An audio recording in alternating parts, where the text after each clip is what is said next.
सृष्टि बचपन से ही दिखने में सुंदर नहीं थी, लेकिन अमीर बाप की बेटी सृष्टि पर उसकी माँ जान छिड़कती। मेरी बेटी कितनी प्यारी है, भगवान सबको सृष्टि जैसी बेटी दे। सृष्टि धीरे धीरे बड़ी होती है। एक दिन सृष्टि की सहेली कहती है, तू दिखने में कितनी अजीब सी है, लेकिन मैं जानती हूँ हम सब में सबसे अच्छी शादी तो तेरी ही होगी। तेरे पापा अमीर जो है, पर बता नहीं सकते यार, दहेज तो हर कोई देता है, ये क्या ज्यादा ले जाएगी अपने पति के लिए? अरे बड़े शहर में कोठी है इसके पापा की। अरे पापा की है ना, कौन सी इसकी है? इसकी होती तब तो कोई भी लड़का इससे शादी कर लेता। पापा की मतलब पापा की है तो मेरी ही है ना। किसने कहा? अब तेरी तो तब होगी ना जब तेरा भाई ना हो। वैसे भी शादी के बाद सारी प्रॉपर्टी भाई के नाम होती है। सृष्टि समझ जाती है कि उसे किसी भी हालत में माँ बाप की सारी प्रॉपर्टी को अपने नाम करना है, लेकिन कैसे? एक दिन सृष्टि का भाई शीनू कहता है, बहन क्या कर रही है? मुझसे एक बात करनी है। अरे हाँ हाँ करना, मैं तो तेरी बहन हूँ। बहन मेरी लाइफ में ना एक लड़की है, बहुत अच्छी है। मैं सोच रहा हूँ माँ और पापा से बात करूँ शादी के लिए। सृष्टि को समझ में आ जाता है कि भाई की शादी होते ही भाभी उसे एक दिन भी घर में बर्दाश्त नहीं करेगी। क्या बात है भाई, बताना कौन है वो? यार वो बहुत अच्छी लड़की है, पढ़ी लिखी है, मेरे साथ जॉब भी करती है। बस एक प्रॉब्लम है। प्रॉब्लम? क्या प्रॉब्लम है भाई? यार वो शादीशुदा है, लेकिन उसके पति ने उसे सिर्फ इसलिए छोड़ दिया क्योंकि उसके माँ बाप दहेज नहीं दे पाए। सृष्टि ये सुनकर न जाने क्यों खुश हो जाती है। अरे भाई तो क्या हुआ, लड़की तुझे तो पसंद है ना? शीनू को लगता है कि बहन उसे समझ रही है। वो इस बात से अनजान होता है कि उसकी बहन की मंशा पूरा घर हड़पने की है। सृष्टि अपनी माँ से कहती है, मम्मी मुझे तो बहुत चिंता है, पता है शीनू क्या कर रहा है? अरे क्या कर रहा है? वो तो काम पर जाता है और वापस घर आता है। नहीं ना माँ, वो यही तो नहीं कर रहा, बाकी सब कर रहा है। आपको पता है प्यार है, और वो भी एक शादीशुदा लड़की से।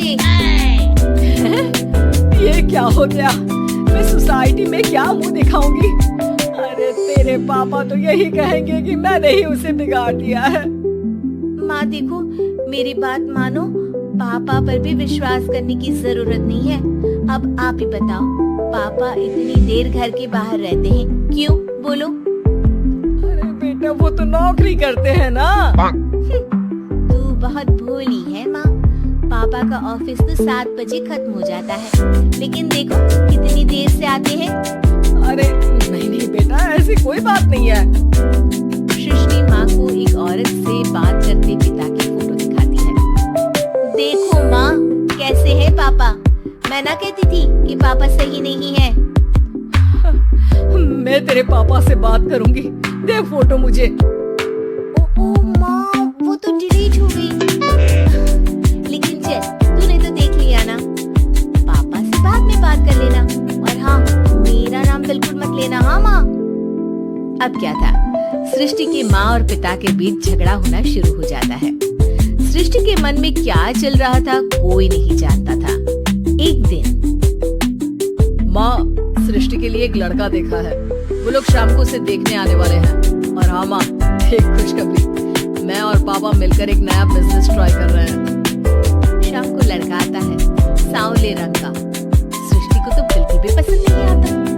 लड़की की माँ कहती है, लड़की का चेहरा तो कोई खास नहीं, लेकिन अगर मेरे बेटे को आप लोग सेटल कर दे तो मैं उसकी शादी आपकी बेटी से करवा दूं। सृष्टि को लड़का बिल्कुल पसंद नहीं था। उसे भाई पर गुस्सा आ जाता है। लड़के वालों के जाने के बाद कहती है, माँ देखा शीनू मेरे लिए कैसा लड़का लेकर आया, न दिखाने लायक न सुनने लायक, सेटल भी नहीं, वो भी हम करे। अरे माँ मैं जानती हूँ ये मेरी शादी किसी भी घर में क्यों करवाना चाहता है? अरे कैसी बात कर रही है बहन, तूने तो देखा ना, लड़के को मैंने ही मना कर दिया तुझसे शादी के लिए। जिसने लड़का बताया था उसने उसकी बहुत तारीफ की थी। बात आई गई हो जाती है, लेकिन सृष्टि का मन शांत नहीं होता। क्या करूं, कुछ समझ में नहीं आ रहा। मेरी शादी हो गई तो ये लोग पूरी प्रॉपर्टी शीनू के नाम कर देंगे, मेरे हाथ तो कुछ लगेगा ही नहीं। तभी सृष्टि को आइडिया आता है।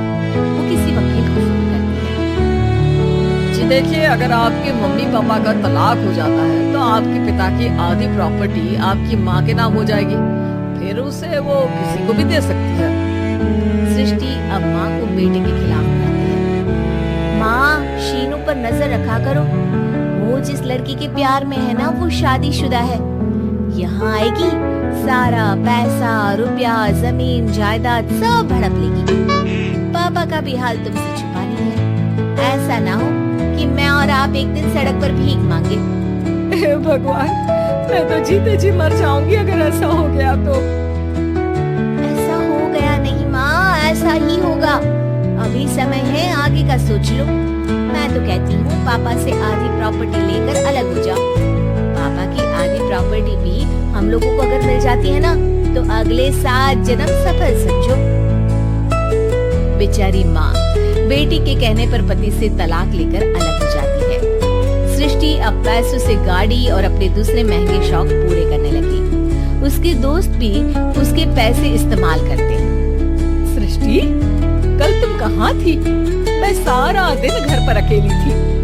तो मैं क्या करूं? मैंने ठेका तो नहीं लिया है ना तुम्हें संभालने का। माँ को सृष्टि से ये उम्मीद नहीं थी। वो बैठकर रोने लगती है। वहीं उसका पति यानी कि सृष्टि के पिता आ जाते हैं।